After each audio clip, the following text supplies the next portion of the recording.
The wand is unlike other Northwest Marine technology detectors in that it functions as it passes over a coated wire tag. Other detectors must remain stationary as the coated wire tags pass through their fields of detection. The wand is easily portable and is suitable for use in remote sampling locations. The wand is activated by turning on the switch located at the base of the handle. This will instantaneously result in an audible 1 to 2 second beep and illumination of the red light located forward of the switch. Weak or delayed illumination and sound is indicative of a weak battery or malfunctioning wand. Prolonged or intermittent continuation of these signals usually results from nearby sources of magnetic interference and can be corrected by removing the source or moving to a different location. Before you begin searching for tags, it is a good idea to check the sampling environment for false positive signals by passing the activated wand through potential sources of magnetic interference and correcting the problem or moving to a favorable location. Watches, belt buckles, rings, other jewelry, electrical disturbances, and other magnetic sources such as floor nails and other metal objects can result in false signals. Other false positives can result from magnetic materials embedded in or adhering to the fish.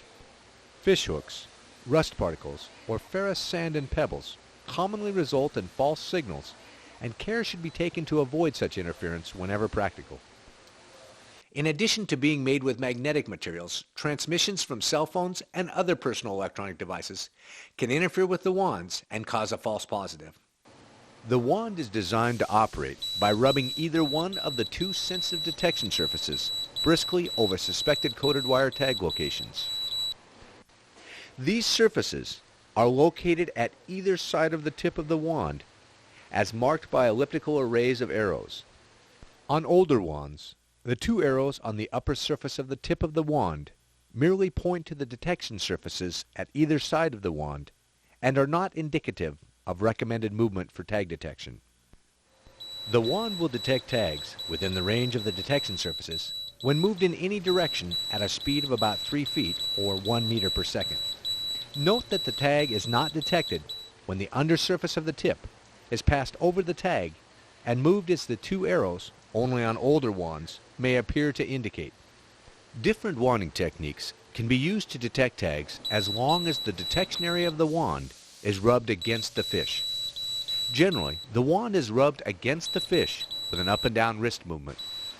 Remember that in order to get the detection surface as close to the tag as possible, the detection surface of the wand must be rubbed against the fish. In this situation, the wand is being used improperly, since care is not being taken to rub the detecting surface of the wand against the tagging targeted area in the snout of the fish. Remember, the wand must be in contact with the specimen in order to get an accurate read. Failure to rub the wand against the fish will result in missed tags.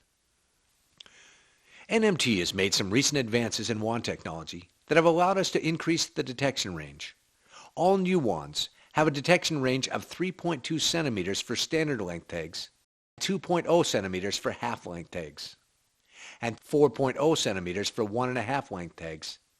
Many old wands have been upgraded to meet these ranges. Wands that meet the 3.2 centimeter range have anodized silver end caps. Old wands that don't meet this standard have blue end caps. Their detection ranges are about 2.5 centimeters for standard length tags, 1.3 centimeters for half length tags, and 3.8 centimeters for length and a half tags. A standard length coated wire tag has been implanted 3.2 centimeters deep in the center of the cylindrical detection standard provided with wands that have silver end caps, and 2.5 centimeters deep for wands that have the blue end cap. Be sure to use the appropriate detection standard for your wand. The detection standard provides a useful means for developing proper wanding technique and to ensure that the wand is functioning properly. Such tests should be conducted periodically throughout a working day. Note that the wand must be rubbed against the detection standard for an accurate test. Failure to detect the tag in the detection standard could be the result of a weak or dead battery or a malfunctioning wand. In some cases, when dealing with large fish, tagged as small juveniles, tag implant depth can approach or exceed the detection range of the wand. In snout-tagged fish, this problem can be mitigated by passing the wand both over the surface of the snout and into the mouth of the fish, since the tag could be closer to the roof of the mouth than the surface of the snout. Titanium shields are available to protect wands that will be used inside a fish's mouth or on other rough surfaces. Because they are detected at a greater distance than standard length tags, length and 1/2 tags can also be used to alleviate the problem of deep tags exceeding the detection range of the wand. If the juvenile fish are of sufficient size when snout tagged, that is, over 62 millimeters total length in salmonids, length and 1/2 tags can be used. Body location tagging is a technique that appears to be growing in popularity. Using this method, identification is based upon location of the coated wire tag or tags, and dissection is not required. In many instances, when working with endangered stocks, fish have been recovered, identified, and returned none the worse to the water. Since tag retention has been demonstrated to be very high in muscle, cartilage, and connective tissue, suitable implant sites for coated wire tags are almost unlimited. A limiting factor is, however, the range of the wand, since implant sites must be sufficiently spaced to avoid ambiguity. For example, confusion could result from two implants of single-length coated wire tags within 5 centimeters of each other because of their overlapping magnetic fields. Reasonable care should be taken to protect the wand from shock and other damage.